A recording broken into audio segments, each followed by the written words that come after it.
Hello and welcome to the Terran Space Academy, where we help you prepare for a bright future in the space industry.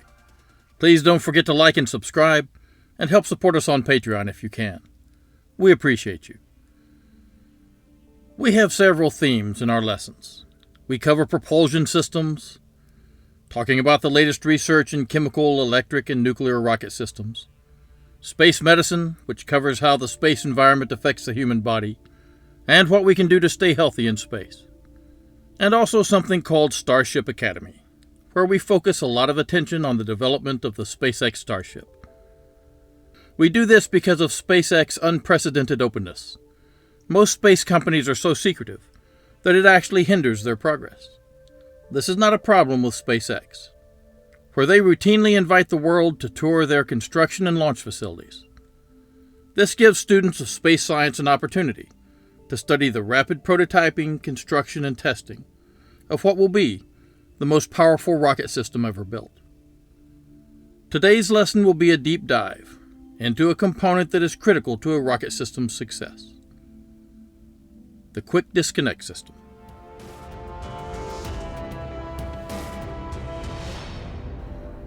Unlike airplanes, rockets must carry their oxygen with them. To save space, oxygen is cooled and compressed to a liquid.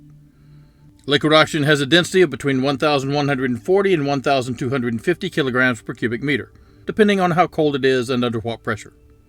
Liquid oxygen has a boiling point of a little more than 90 Kelvin, and can become solid at just over 54 Kelvin. It is usually stored between 70 and 77 Kelvin. The chemical formula for liquid oxygen is O2. This is sometimes called dioxygen. It is possible for molecules of trioxygen to form. This is called ozone. Ozone is formed naturally when solar and galactic radiation strike the Earth's atmosphere, and when lightning bolts strike. Scientists discovered how to make ozone in laboratories by using a device like this. Here you put in regular oxygen and induce an electric current, creating ions and forming ozone, just like natural lightning. Ozone is helpful on Earth as it blocks much of the sun's ultraviolet light.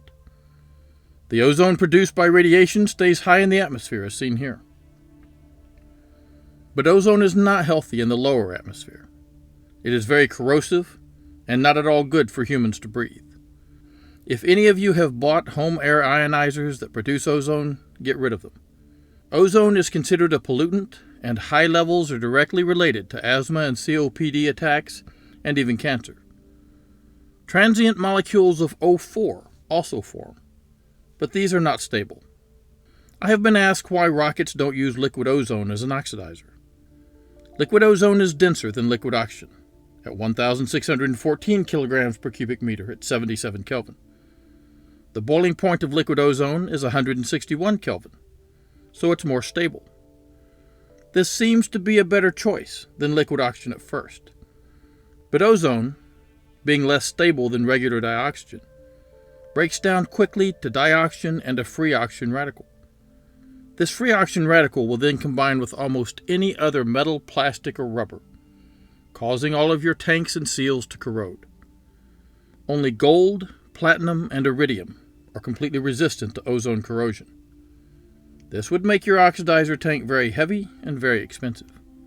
In short, it's not worth the trouble. Liquid oxygen is a lot easier to make, store, and use. Hypergolic oxidizers, like nitrogen tetroxide, are liquid and fairly stable at room temperatures, but they are also toxic. It can be fatal if inhaled at only 100 parts per million, which is why you shouldn't ride your jet ski over to a recently landed Dragon capsule, which uses nitrogen tetroxide in its thrusters and escape aboard engines. Your rocket will also need fuel. Kerosene is very popular. It can be stored at room temperature and has a density convenient to use with liquid oxygen, about 775 to 840 kilograms per cubic meter. The oxidizer for fuel ratio for an RP-1 engine, like the Merlin, is about 2.77 to 1. The Merlin uses a turbopump designed and developed by the company Barber-Nichols. This firm also developed the RP-1 and oxidizer turbopumps for the Virgin Galactic Launcher 1 rocket engines, Newton 3 for the first stage, and Newton 4 for the second stage. The Barber-Nichols Aerospace Company has helped develop advanced turbines since 1966. as well as motors, generators, controllers, and fuel cell systems. Engineering firms like these can save rocket companies a lot of time. At a mixture ratio of 2.77 to 1, and the relative densities shown here, we need to pump about 1.7 times more RP1 by volume than we do liquid oxygen, which is not a bad ratio and makes for a fairly compact turbopump. We could use liquid methane instead, with a density of about 465 kilograms per cubic meter, when cooled down to about 70 Kelvin. Liquid methane has a boiling point of 112 Kelvin. This means the liquid methane and oxygen can be at the same temperatures, and share a common steel dome. The SpaceX Starship system will hold 3,400,000 kilograms of liquid oxygen and methane in the booster tanks, and another 1,200,000 in the Starship. The booster is first assembled in the high bay, then driven out to the launch tower, where it is lifted into place. The Starship is then lifted on top and mated. Once fully stacked, it's necessary to pump the liquid propellants into these ships. The propellants will be stored in these ground support system tanks. These tanks are 9 meters wide and 27.5 meters tall. They have insulation to help keep the cryogenic liquids cold. 2,200 tons of subcooled liquid methane are stored in 3 tanks, and 7,300 tons of liquid oxygen in 4 more. The last tank holds water. Very powerful pumps will take the propellants through these pipes to these quick disconnect mechanisms. These quick disconnect mechanisms must stay very tightly latched to the mating connectors on the ship. Here is an example of one of the quick disconnect arms spotted at Starbase. This is just one version. It would be most efficient if the booster and Starship had the same quick disconnect patterns. But at first, you just want to get the job done. So there will be many versions of these modified over time, until they get a design that supplies everything they need and works perfectly on every launch. Let's look at one version spotted at SpaceX. Here you see that it's been out in the weather a little. Looking at it more closely, you see these knobs that would help line things up. And here is a locking mechanism that would rotate and hold it tight. This covered area is labeled AFTS Inductive Inhibit. AFTS is the Automatic Flight Termination System. The AFTS is designed to blow the rocket up if it goes out of control. This looks like what you would call a magnetic window. This connection would allow inductive communication. Think of maybe a permanent magnet, like the kind on a treadmill with a string you can pin to your shirt. Pull the magnet away and the treadmill stops. This is a safety device, probably to make sure the AFTS does not blow the Starship up on the stand. So a magnet here would inhibit the AFTS while the quick disconnect was attached. That would be helpful, as Tank 4 showed us what happens when a quick disconnect fails. Here a methane leak developed between the QDM and the tank, and here a spark set off that cloud of methane. Next to it is a pipe labeled methane tank pressurization.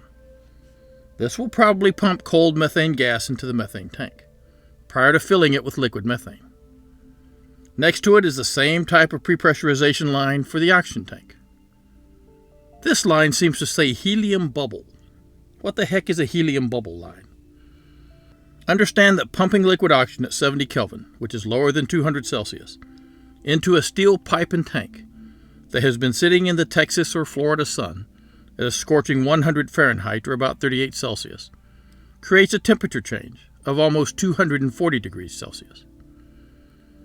This change would cause the liquid oxygen to flash into a high-pressure gas. To prevent this, we might first let cold oxygen gas pre-cool the pipes and tank before we start pumping the liquid oxygen. The liquid oxygen will need to be pumped up the feed line at a high rate. If we are not careful, this could get dangerous. The high-pressure oxygen bubbles formed can cause large volumes of liquid to rise up and then crash back down on the walls and floors of the tank, as well as create sudden pressure bubbles in the pipes. It would be very nice if we could make this liquid swirl as it came in. That would distribute the heat from the pipes throughout the entire volume of liquid, so pockets of it don't get too hot. How can we make it swirl like this? We can pump a gas into the feed line at an angle, and it would need to be gas that won't react with anything or get easily absorbed into the liquid. Helium is perfect for this. Helium bubbled through the liquid oxygen lines can help avoid this extreme boiling. NASA calls this an anti-geyser system, and this system was used back on the Saturn V. So we introduce cold oxygen gas to the pipes and tanks, allowing them to cool down. Then liquid oxygen is pumped through the lines and held there to allow the lines to cool, while cold oxygen gas keeps being pumped into the tank, allowing it to cool down the interior of the tank. Once everything is cold enough, we can start pumping liquid oxygen with the helium bubbles. Now a vent is open to allow this gas to escape, creating an effect called evaporative cooling. This actually helps drop the temperature in the tank. As liquid oxygen starts to be pumped into the tank, we can actually make the liquid oxygen in the tank colder than the liquid oxygen being pumped in, with evaporative cooling. Now let's continue looking at this QDM, which I believe was used for Booster 4. This says CH4 Igniter Fill Drain. They must light a little methane-fueled blowtorch-like igniter with an electric spark, using that to ignite the fuel and oxidizer in the turbopumps and the main combustion chamber. Almost like a pilot light in a gas stove. We can't see the label on this one, but I bet it says LOX Igniter Fill Drain. This one says GN2 Fill Drain. This is for filling the high-pressure gaseous nitrogen tanks that were used as cold gas thrusters for Starhopper and the flying test tanks. From what I can gather, while Elon was showing Tim Dodd, the everyday astronaut, around Starbase, Tim was told about the nitrogen gas thrusters and asked a question. Why not just use the hot pressurized methane gas for a thruster? It seemed like a silly question. Surely an amateur is not going to think of something that all those brilliant engineers didn't. Don't ever undervalue the worth of a fresh perspective. There are legions of old space engineers constantly arguing that SpaceX will never accomplish anything useful. They will sometimes have the attitude that, if it was a good idea, someone would have already done it. That's not always the case. Elon knew a good idea when he heard one, and the Starship will now vent hot, high-pressure methane gas through its reaction control system thrusters, though it might still need some nitrogen gas from time to time. Here we see high-voltage power. This will be used to keep the Tesla battery pack charged. These battery packs provide power to the rocket, and is a great example of something from one industry providing a solution for another. These usually charge at 480 volts direct current at 100 amps. Volts times amps equals watts, so that would be 48 kilowatts of power. You would not want to put one hand on this and the other on a steel tank. I doubt if they send that high a voltage through a quick disconnect, as there would be a high risk of arcing. They can send through a lower voltage and convert it to a higher voltage with a transformer, just before it goes into the battery. Most computers run at 5 volts DC. The Apollo command capsule ran off of hydrogen fuel cells. These could produce 27 to 31 volts at a maximum 2,300 watts. The systems were designed to run on 28 volts, so we can calculate the amps. 2,300 divided by 28 gives us 82 amps. Since there are 3 fuel cells, the capsule had to run on no more than about 250 amps at 28 volts, giving us a total of 4.9 kilowatts. When you increase the volts with a transformer, you decrease the amps. That is how a Tesla coil in a car can turn 12 volts from the battery into 30,000 volts for the spark plugs. If the car battery was 50 amps, it would have a maximum output of 600 watts. When the coil takes the electricity from 12 volts to 30,000, the amps drop from 50 to 0.02 amps, which we would usually call 20 milliamps. 1 amp is 6.24 times 10 to the 18th electrons flowing per second. Remember this, when you increase voltage, you increase the risk of arcing. Think of it as throwing the electrons harder. These arcs can generate sparks and cause explosions. When you increase amps, which is also called current, think of the number of electrons flowing past, you increase resistance and generate heat. When you design your quick disconnect, you must balance the voltage and current to optimize power flow without endangering your ship. And finally, we see the main liquid methane fill drain connection, connecting the ground support pipes with the booster or Starship pipes, and the same for the main liquid oxygen tank fill drain connection. Now let's look at another one, labeled thanks to @BingoBoca. Even though this is a different configuration, we can now quickly figure out what all these do. Here is our helium bubble line, a spare connection, and the flight termination system inductive inhibit, liquid oxygen igniter fill and drain. We would command the valve on this reservoir on the Starship to open, We would then pump it full of liquid oxygen as described. Then we would close the valve. If the flight were canceled, we would just open the valve and let the liquid oxygen drain back out. Or just vent it to the outside, as oxygen is pretty safe. Next, we see the liquid oxygen and methane pressurization connections. Then these two alignment sockets. These would mate with the dangerous-looking pins you see here. Then we can have these locking mechanisms that rotate. They are called hook receivers here. Isn't receiver spelled wrong? It's usually my job to put at least one mistake in every video. Like saying it would take 197 years to go 4.25 light years at 1/3 C. It would take 12.75 objective years, by the way. Though time would be slower on the ship, of course. Thank you, Wade Cooper and Annie Mouse, for your attention to detail. Last, down here we have a methane ground bleed. We don't need an oxygen ground bleed because it can just be vented to the atmosphere. Venting methane in the same manner would be a bad idea, both for the environment and as an explosion hazard. Last, we have an interstage purge. The interstage is between here and here. I assume they are purging this area of any vented methane prior to flight. Finally, there is one more quick disconnect system that only SpaceX has. The Starship Super Heavy booster will have 33 engines in total. 20 of these will be around the outside. These are launch engines only. They will not relight for landing. We saw where helium is pumped into the booster and Starship to spin up the turbopumps. Since these engines will start while the booster is in its launch cradle, which by itself is an amazing feat of engineering. SpaceX can reduce the booster's mass by having these small quick disconnects come out and mate with each of these 20 engines. These will provide everything needed to spin up the turbopumps and ignite the engines.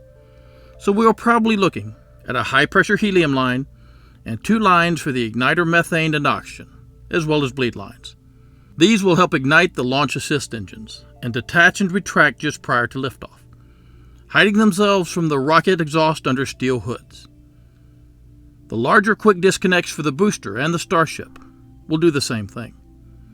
Just recently, NASA announced that their massive SLS mobile launch tower was going to cost 4 times more than what was bid, and it keeps having problems with power systems and hydrogen leaks. These are very complicated systems, and getting them to work perfectly the first time is hard.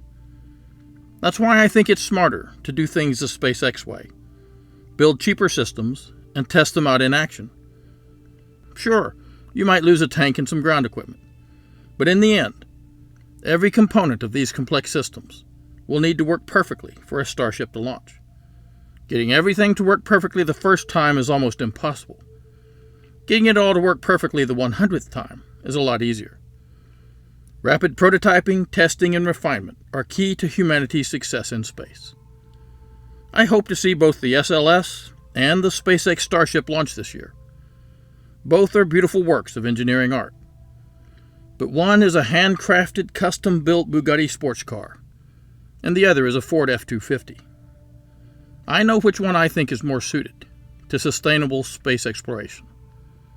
Let us know what you think. And thanks for listening. At Astra Pro Terra.